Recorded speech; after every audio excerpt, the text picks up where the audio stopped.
시청자 여러분 안녕하십니까? 복지TV 뉴스입니다. 이제 인터넷이 없는 우리 삶은 상상하기 어려울 정도로 생활과 인터넷은 밀접하게 연결돼 있는데요. 하지만 장애인과 고령자들이 웹사이트를 이용하기는 여전히 많이 불편하다고 합니다. 자세한 소식 화면으로 전합니다. 장애인과 고령자 등 정보 접근에 취약한 사용자의 웹사이트 이용 환경이 열악한 것으로 나타났습니다. 과학기술정보통신부와 한국정보화진흥원이 지난달 31일 발표한 2018년도 웹 접근성 실태조사는 지난해 12월부터 올해 3월까지 8개 산업 분야의 홈페이지 1,000곳을 대상으로 웹 접근성을 조사한 것입니다. 조사 결과에 따르면 웹 접근성은 평균 66.6점이며 75점 이하의 미흡한 수준에 해당하는 웹사이트의 비율이 74.3%로 장애인, 고령자 등을 배려한 접근성 개선 노력이 시급한 것으로 나타났습니다. 산업 분야별로 살펴보면 금융 및 보험업이 평균 77.9점으로 웹 접근성 보장 수준이 상대적으로 높고 부동산 및 임대업 분야가 62.1점으로 가장 미흡한 것으로 드러났습니다. 조사 항목별로는 그림, 이미지 버튼 등의 의미나 용도를 문자나 음성 등으로 알 수 있게 하는 대체 텍스트 제공 항목의 준수율이 0점 만점에 평균 1.99로 가장 저조하게 나타났습니다. 이 밖에도 마우스 조작이 곤란한 사용자를 위해 키보드에 의한 조작만으로도 웹사이트를 이용할 수 있도록 하는 키보드 사용 보장과 반복 영역 건너뛰기 등의 항목의 준수율도 저조한 것으로 조사됐습니다. 올해 유난히 빨리 찾아온 무더위로 한여름 폭염 걱정하는 분들 많으신데요. 경기도가 거동이 불편해 폭염에 취약한 홀몸 노인 가구에 에어컨 설치와 전기요금 지원으로 걱정을 덜어줍니다. 백미란 기자입니다. 반지하 주택에 홀로 사는 박영자 할머니는 여름만 되면 걱정입니다. 살인적인 더위가 기승을 부린 지난 여름에도 의지할 거라곤 선풍기 한 대, 관절염 탓에 무더위 쉼터가 있는 노인정을 찾아가기도 쉽지 않았습니다. 하지만 올해는 경기도가 폭염 대비 에너지 복지 사업으로 집에 에어컨을 설치해준 덕에 한시름 놓게 됐습니다. 작년에는 참을 수가 없을 정도로 더웠잖아요. 근데 올부터는 이제 그러지 않고 잘 지내게 해주셔서 감사하고요.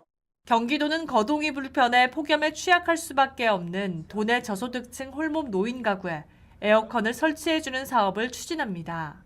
기초생활수급 지원을 받는 도내 홀몸 노인 중 거동이 불편한 566가구 대상, 습기 제거와 공기 정화 기능을 갖춘 벽걸이형 에어컨을 오는 6월까지 설치할 계획입니다.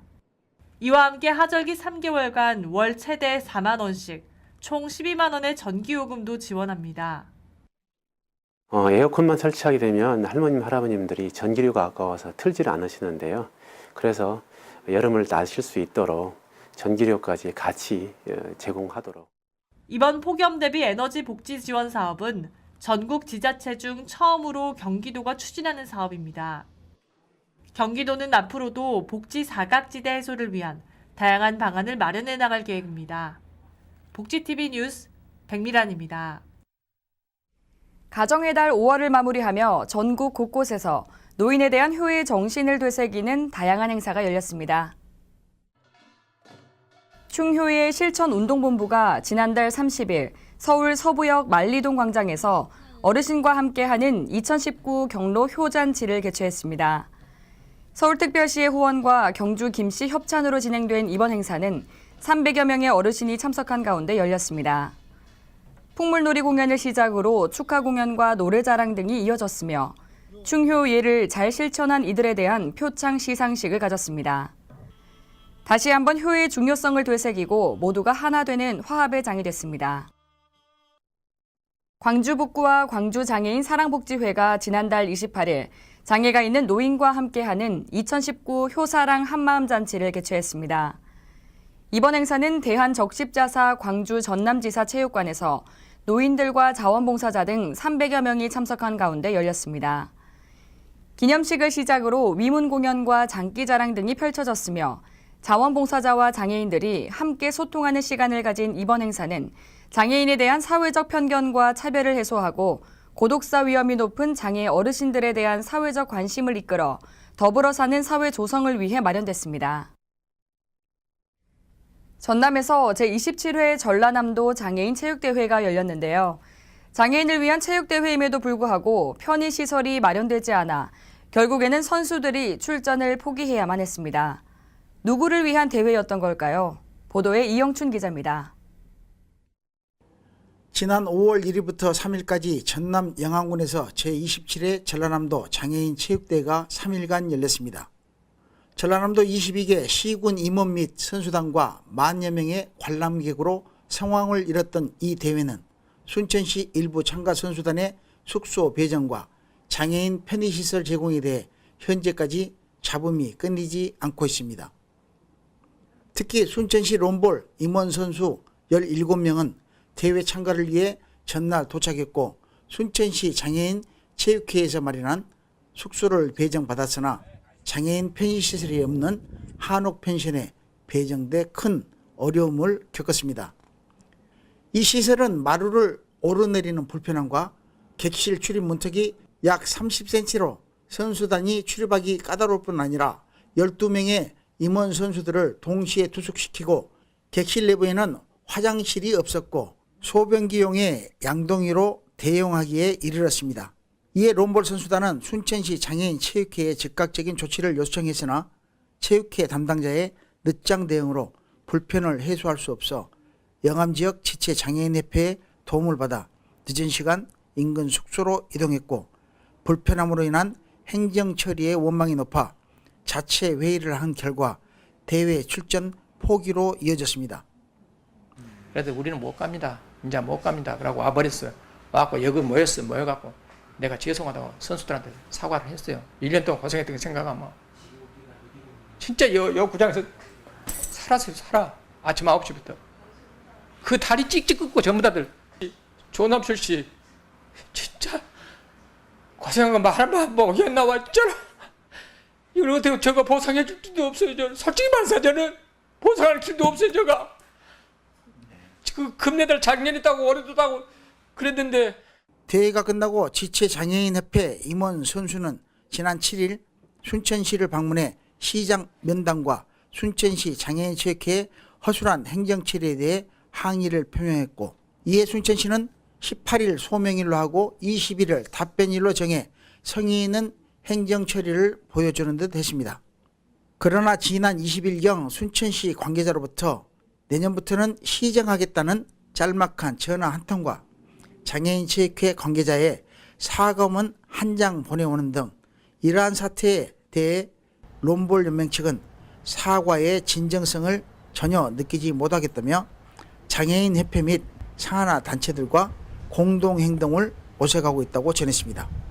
선수단 대표는 다시는 이런 사태가 발생하지 않도록 촉구하고 순천시 장애인 체육회 선수단 관리 개선 그리고 장애인 체육회 책임자 처벌 등 순천시의 진정성 있는 공식적 사과를 바라고 있습니다. 복지TV 뉴스 이영추입니다. 전남 지역의 여성 일자리를 위한 박람회가 열렸습니다. 기업과 구직자 모두에게 좋은 기회의 장이 됐다고 하는데요. 현장에 조한솔 기자가 다녀왔습니다. 지난달 29일 여수시 흥국체육관에서는 현장 채용 업체와 간접 채용 277곳의 업체가 참여해 210여 개 일자리를 개시하고 540여 명 규모의 여성을 채용하는 전남 여성 일자리 박람회가 개최됐습니다. 박람회에서는 취업 관련 면접에 도움이 되는 면접 질문 장애물을 넘어가기 위한 취업 장벽 무너뜨리기 퍼포먼스를 진행했습니다. 예, 오늘 2019 여성 일자리 박람회가 우리 흥국체육관에서 갖게 되었습니다. 여성 일자리 박람회는 경력 단절 여성들의 취업을 위한 행사입니다. 관내 다양한 기업체들과 또 일자리를 구직하고자 하는 우리 여성들이 1대1로 면접해서 다양한 일자리를 자기의 맞춤형으로 일자리를 연결해 주고 있습니다. 그래서 앞으로 해양 관광 도시에답게 다양한 일자리를 통해서 고용이 늘어나고 시민이 행복하는 그러한 아름다운 여수가 될 걸로 기대하고 있습니다. 여성창업관은 자영업 종합지원관과 창업사례관으로 구성돼 소자본 여성창업 정보와 사례를 제공하고 이력서 작성과 취업 과정 교육을 진행했습니다. 박람회에 참여한 여성들은 창업 아이템 체험과 직업 선호도 검사를 통해 적성 검사를 진행하고 상담이 이뤄졌습니다. 여성에게는 좋은 일자리를 제공하는 복지를, 기업에게는 훌륭한 인재를 채용할 수 있는 뜻깊은 박람회가 됐습니다. 복지TV 뉴스 조한솔입니다. 전남 순천시의 조곡동 행복복지센터가 문을 열었습니다. 앞으로 철도 문화축제 등 다양한 역할을 해줄 것으로 기대되는데요. 조한솔 기자가 소식 전합니다. 순천시 조곡동 행정복지센터가 철도마을 인근에 새청사를 마련하고 지난달 28일 문을 열었습니다. 조곡동 행정지원센터는 59억 원의 사업비를 들여 지난 6월에 착공해 사무공간과 대회의실을 갖춘 3층 규모의 기차 모형 건물입니다. 새청사는 작은 도서관과 주민자치의원실이 마련돼 모든 시민이 활용하기 편리한 장애물 없는 복지 생활 환경 인증청사입니다. 조곡동 행정복지센터 개청식을 통해서 첫 번째는 우리 조곡동에 그동안에 강당이 없었습니다. 그래서 넓은 강당을 가지고 있고 또 이렇게 좋은 건물을 통해서 다양한 주민자치 프로그램을 할 수 있어서 너무 기쁩니다. 정말 주민이 편하게 씻고 그다음에 서비스를 받고 주민들의 쉼터가 될 수 있는 행정복지센터가 됐으면 좋겠습니다. 행정복지센터 광장에서 진행된 개청식에는 300여 명이 참석했고 식전 행사로 치러진 어르신들의 국악체조는 활기 있는 지역 공동체 모습을 보여줬습니다. 철도 관사마을이라는 뛰어난 관광지를 보유하고 있는 조곡동 행정복지센터는 앞으로 철도문화축제 등 활발한 지역 공동체를 이끌 것으로 기대해봅니다. 복지TV 뉴스 조한솔입니다. 전남 여수 세계 박람회장을 활성화하는 방안에 대한 논의를 나누는 심포지엄이 열렸습니다. 어떠한 내용들이 나왔는지 화면으로 알아보겠습니다. 여수 세계박람회장 활성화 방안 심포지엄에서 민간 매각보다 합리적인 활용 방안을 찾아야 한다는 결론이 나왔습니다. 여수 선언 실천위원회 등이 주관해 지난달 27일 여수 박람회장에서 개최한 심포지엄에서는 현재 건립 절차가 진행 중인 청소년 해양교육원의 최적 활용 방안도 제시됐습니다. 해양수산부는 5일 여수시청 상황실에서 지역각계의 의견을 듣기 위한 간담회를 개최해 의견을 수렴한 뒤 이를 바탕으로 상호 토론을 진행했습니다. 나날이 발전하는 기술로 우리 삶은 더욱 편리해지고 있죠. 특히 스마트워치 등 웨어러블 기기에 대한 관심이 뜨겁습니다. 말 그대로 옷처럼 착용할 수 있는 기기인데요. 손가락에 끼워 쓰는 블루투스 무선 마우스 등으로 획기적 편리를 주는 기업이 있습니다. 백미란 기자가 보도합니다. 손이 불편해도 이 마우스만 있다면 자유자재로 검색이 가능합니다. 모바일리티 마우스는 블루투스 무선 수신 마우스의 형태로 손가락에 끼워 사용할 수 있는 웨어러블 방식의 마우스입니다. 4차 산업의 핵심인 기술과 기술 융합을 통해 장애인들의 삶의 질을 높여주고 싶어 블루투스 마우스를 개발한 기업. 골무툴이 블루투스 포인터 핑거 마우스입니다. 저희 마우스는 이제 PC나 태블릿 PC, 스마트폰에 블루투스 연결을 하여서 언제 어디서든 좁은 공간에서도 사용하실 수 있으며 지적, 자폐성, 뇌병변 장애인분들도 1, 2cm 움직임만으로 사용이 가능하기 때문에 편하게 사용하실 수 있는 제품입니다. 편마비 지체장애인들도 제품을 사용하면 멀티태스킹이 가능하기 때문에 지체장애인들이 디지털 사용 격차로 인해 낮아졌던 자존감도 회복할 수 있습니다. 학생이 직접 시연을 해보았는데요. 그 어머님이 보시는 장면 중에서는 그게 혼자서 사용할 수 있는 스마트폰을 사용하는 모습을 처음 본 거였습니다.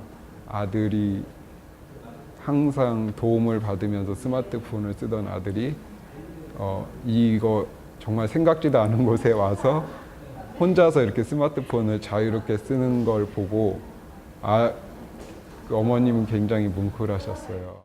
골무투리는 장애인 고용공단의 2019 보조공학기기 공식 납품업체로 선정됐습니다. 지체, 뇌병변 근로자 장애인 중 상지 장애를 갖고 있는 장애인이라면 누구든지 보조공학기기 골무 포인터 마우스를 신청할 수 있습니다. 4차 산업의 발전에 발맞춰 제품을 끊임없이 연구하는 기업 골무투리. 4차 산업의 핵심이 기술과 기술의 융합인 것처럼 사실 생각하고 아이디어의 싸움인 것 같습니다. 앞으로는 재활 쪽으로 치료를 목적으로도 많이 생각을 하고 있고요. 그쪽으로 계속 생각하고 있습니다. 과학기술과 ICT로 열어가는 사람 중심의 4차 산업혁명 시대, 컴퓨터와 사람 사이의 다양한 연결고리를 개발해 더 많은 장애인들이 쉽게 모바일, 인터넷을 사용할 수 있길 바랍니다. 복지TV 뉴스 백미란입니다. 계속해서 간추린 뉴스 전해드립니다. 소방청이 때이른 무더위로 에어컨 사용이 증가하면서 에어컨 실외기 화재가 발생하고 있어 각별한 주의가 요구된다고 밝혔습니다. 소방청에 따르면 지난 3년간 냉방시설과 관련된 화재 건수는 총 691건으로 그중 69.2%가 여름철인 6월에서 8월 사이에 발생했습니다.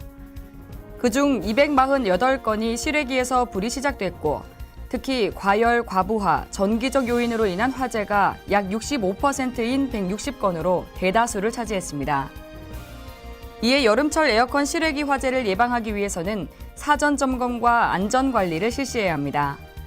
그 방법으로는 실외기는 통풍이 잘 되는 곳에 벽과 10cm 이상 거리를 두고 설치하고 에어컨을 8시간 사용한 뒤에는 잠시 전원을 끄고 실외기에 열을 식혀야 하며 에어컨을 사용하지 않을 때는 전원을 뽑아두어야 합니다.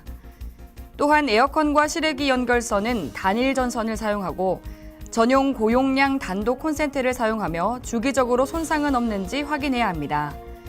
그리고 실외기에 쌓인 먼지들을 자주 치워주고 실외기 근처에는 종이 상자와 같이 불에 타는 물건을 두지 말아야 합니다. 중앙장애인권익 옹호기관과 보건복지부는 장애인 학대 예방과 장애인 학대 신고 활성화를 위해 누구나 활용 가능한 장애인 학대 신고 예방 교육 자료를 개발했습니다. 교육 자료는 PPT 형태로 제작됐으며 장애와 인권, 장애인 학대 현황, 장애인 학대 신고 의무와 신고자 보호 등의 내용이 담겼습니다. 장애인 학대 신고 의무자를 대상으로 실시되는 장애인 학대 예방 교육에 활용할 수 있고 장애인 학대 문제에 관심이 있으면 누구나 사용할 수 있습니다. 자료는 중앙장애인권익 옹호기관 누리집 자료실에서 내려받을 수 있습니다. 이 밖에 자세한 소식은 웰페어뉴스 홈페이지와 장애인신문에서 확인하실 수 있습니다. 앞서 웹사이트 이용에 대한 어려움과 편의시설이 없어 대회에 참가하지 못하는 등과 같은 소식들은 우리가 심심치 않게 접할 수 있는데요. 이는 평등이 잘 보장되지 못하는 현실을 잘 보여줍니다. 정부와 관련 지자체뿐만 아니라 우리 모두 이러한 목소리에 귀 기울이는 노력으로 누구나 살기 편리한 세상을 만들어 나가야겠습니다. 이상 복지TV 뉴스를 마칩니다. 시청해주신 여러분 고맙습니다. 우리 주변에서 일어나는 불공정한 사례부터 억울한 사연, 따뜻한 미담까지 장애인신문과 웰페어뉴스 홈페이지를 통해 보다 다양한 소식을 접할 수 있습니다. 시청자 여러분의 제보를 기다립니다. 웰페어뉴스 홈페이지 또는 전자우편, 전화번호 02-2655-9519로 많은 제보 바랍니다.